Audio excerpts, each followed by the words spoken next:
the Two Ton Nerds. As always, my name is Max James, and in this episode of the TTN Presents, I'll be talking about the movie Blade Runner. Now, I'm not going to be dissecting the 5 different versions or reviewing the movie itself, because the internet exists, and this movie has been picked clean.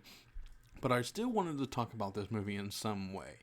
So I was kind of going through my previous videos and kind of seeing how I could incorporate it. I thought about doing it for Nerdvember, but I really didn't want to wait until November to talk about it. And then I saw a video that I did where I was talking about Jaws, and it's called Movie Maturity, about how I grew as a movie watcher and how my views on movies have changed, and how I view movies since becoming, or how I want to become a filmmaker.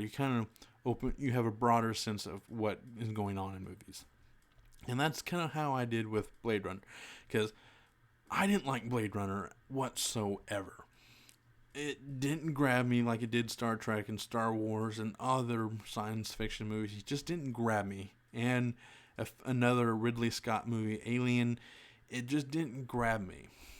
And then over the years, I kind of slowly started kind of watching it more and more, and things started to kind of fall into place. Because you got this little footnote in my movie watching history called Clerks, my all-time favorite movie. And the making of Clerks as well, the snowball effect, because that's when things changed. Really changed. Because that's when I really wanted to become a filmmaker and start making movies and stuff like that.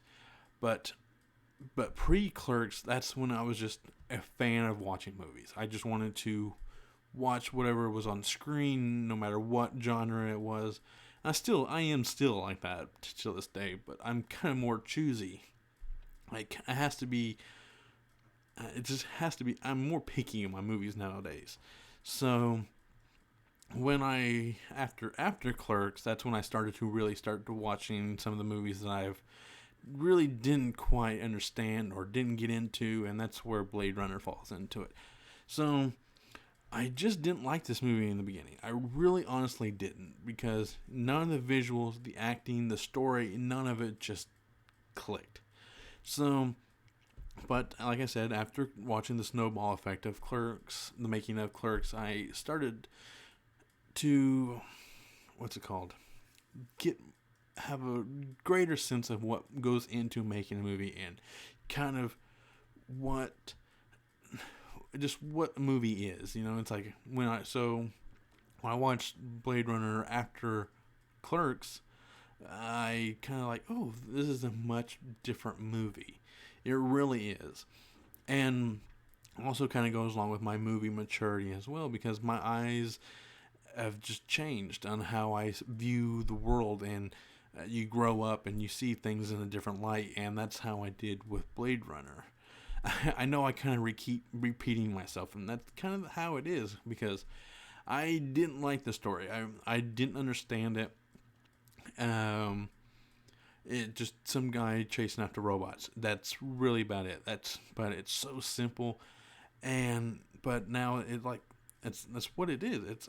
That's how simple it is. That's all it needed to be. It's that simple. And then I was looking at the visuals. I was never really a visual person when I was watching movies, but now I am looking at how grand some of these movies are. That's why I like The Watchmen, because it is such a visual movie. Even The Girl with the Dragon Tattoo, that's a very visual movie, because it's how it's shot and how it's kind of the blacks and the whites, just like perfect. And The Mist, the black and white version of The Mist, what I talked about in the 31 Days of Fright, how it's a much better movie just when you just eliminate color. I never thought that would ever happen in a million years, just removing the color.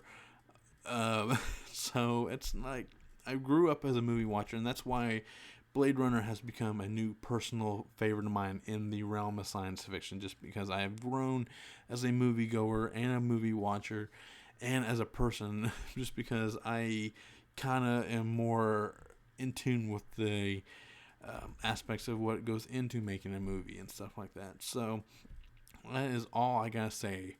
My name is Max James, and I'm going to go geek out.